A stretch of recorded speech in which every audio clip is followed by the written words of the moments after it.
Сәлем қыздар, бүгін сіздерге гөрі лағманның жасалу жолын көрсетемін.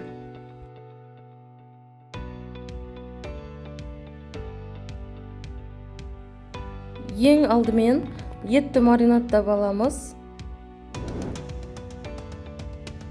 Етті міндетті түрде маринадтауымыз керек, өйткені ет жұмсақ болып тез пісетін болады.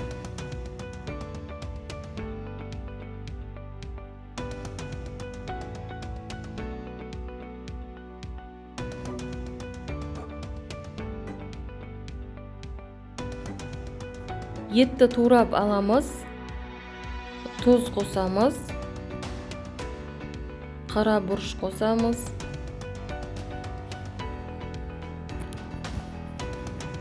крахмал қосамыз. Крахмал қоссақ ет жұмсақ болады. Сосын 2 қасық сұйық май қосамыз және соя соусын қосамыз.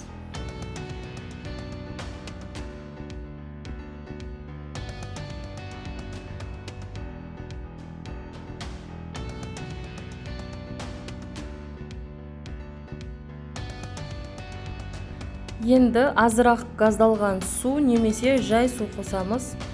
Осымен етті 1-2 сағатқа қалдырамыз. Енді бізге подливке пекинский капуста, болгарский, пияз, чеснок, сельдерей керек болады. Барлығын турап дайындап аламыз. Сельдерейдің қатты жағын пиязбен бірге қуырамыз. Жұмсақ жапырақ жағын ең соңында қосатын боламыз.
Пекинский капустаның тек қана қатты жерін қолданамыз.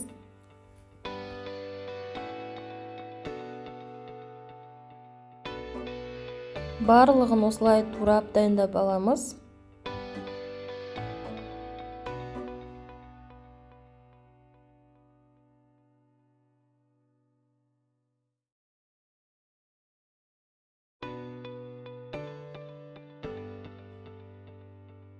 Енді жаңағы маринадтаған етімізді сүзгішпен суынан сүзіп алып қуыратын боламыз.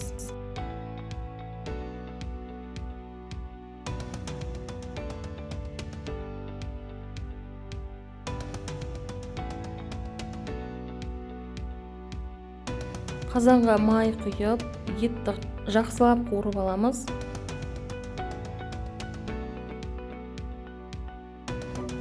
Одан кейін видеодағыдай барлығын рет-ретмен салып қуырып аламыз.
Барлығын жақсылап қуырып болған соң азырақ су құямыз.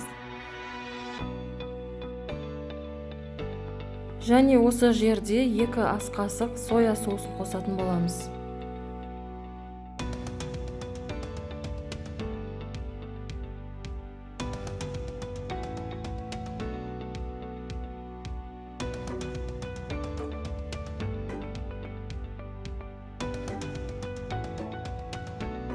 Енді сельдерейді саламыз. Араластырып, бетін жауып, жай отта піскенше 10-15 минутқа қалдырамыз. Міне осымен біздің подлив пісіп шықты. Лағманның үстіне салып, ұсына береміз. Лағман созу жолын келесі видеода көрсететін боламын. Осымен біздің тамағымыз дайын. Лайк басып, пікір жазып, менің каналыма тіркеліп кетіңіздер.